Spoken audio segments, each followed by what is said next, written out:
In this video, I'm going to show you a quick and easy method on how to control your effects in Premiere Pro in only 1 minute. So better keep watching till the end. Let's get started.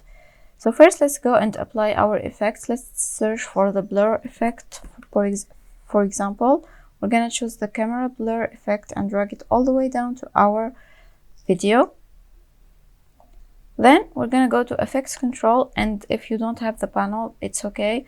We're gonna go to window, then we're gonna go to effects control and activate it.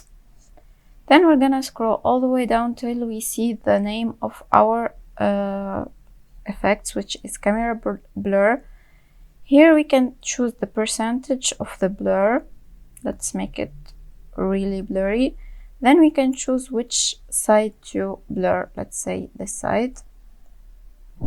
We can make it bigger or smaller. We can shape it as we want. I hope this guide was helpful. If it is, please consider subscribing and liking this video. Thanks for watching.